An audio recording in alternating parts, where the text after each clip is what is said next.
I grew up Jewish. And I don't mean Hebrew Israelite. I mean my father converted us to Judaism when I was about 6, between the ages of 6 and 12. And I went to synagogue. My rabbi was ethnically Jewish as well. His name was Rabbi Homage. We went to a very diverse synagogue. I'm from Miami, Florida. I'm Caribbean descent. So it was a mix of every Caribbean, every Latino, Dominican. It's a full house of ethnic diversity. My father wanted me to have a bat mitzvah. We went to every holiday, celebrated Pesach, celebrated Hanukkah. My favorite thing to do was blow the shofar and spin dreidels. I was a little Jewish, Caribbean Jewish pick-me. Father identifies himself as a man of the Torah, and he is a hardcore Jew. He makes jokes about it, and he sends me videos of the prayer. I can even pray I can pray specific Hebrew prayers. I can't remember all of it, but that was an interesting time in my life. I hated it because it felt restrictive. It's created this level of disillusion in me with everything going on. And I remember my father explaining to me how Israel, they're not good people. They're a colonial state. The Israelis are not even the indigenous Israelis. Keep in mind, Britain shipped European Jews to that region in the early 1900s. And oppressed people came to this region and did their own form of oppression, which is where we have to go back to the conversation of the structural dysfunctions within the European state of mind. They somehow seem to dysfunct into these states of needing to claim power through their toxic idealism. I am a true believer that xenophobia is a psychological illness, a psychological dysfunction. The need to subject someone due to phenotypical differences, religious differences, spiritual differences, cultural differences. And I'm now at this point where I'm split. I'm in the Western world. I'm living the Western life. I'm doing the American thing, barely making it, subverting our consciousness, living under a minimum wage, while simultaneously watching them commit genocide to ensue a nationalist identity of whiteness through the lens of Judaism. Now, I watched a video saying that one of the reasons why they're also doing this is because of a canal.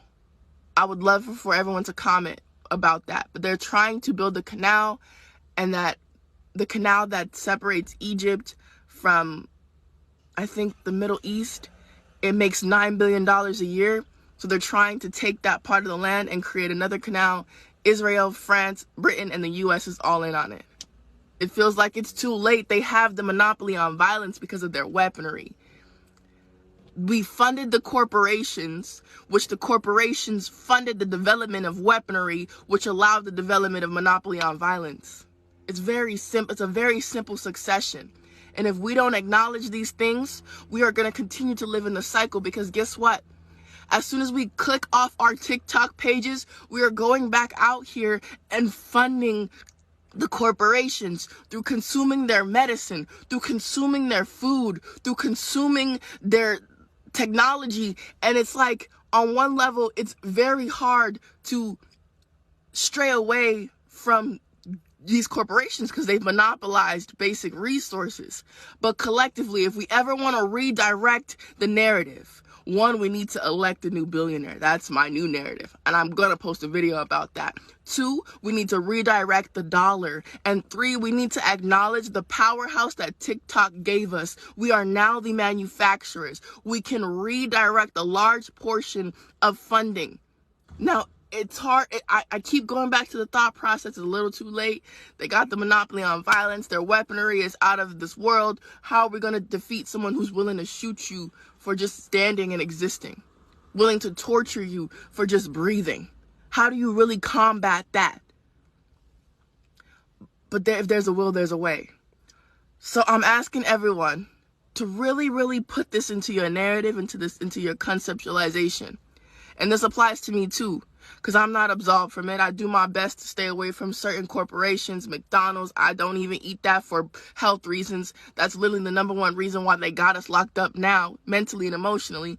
But McDonald's, Starbucks, like, that's the basis you can do. And if you can't, I don't want to see you coming on here rapping about Palestine or any other genocide that's happening right now. When this came up, it added a different layer of like, wow, I really hate you, God. I really fucking hate you. And I know that's a lot. Shout out to the Muslims for their unwavering faith. For those who are really practicing unwavering faith right now, is insane. But I think the number one important thing for everyone to do is to keep the Palestinians' history in your mouth. We have to maintain, because what is happening is that they're trying to eradicate any identity. This is not a land conflict issue. They're trying to eradicate the nature, the history. They're bombing cemeteries, y'all. This isn't just move over. This is like, we don't want your kind on this planet to ever be acknowledged. So the very first thing we can do is to make sure that we make our time and effort to really learn and keep the Palestinian history alive. But until we figure out how to really really shift the narrative of these billionaire corporations, xenophobic leaders, let's just start there.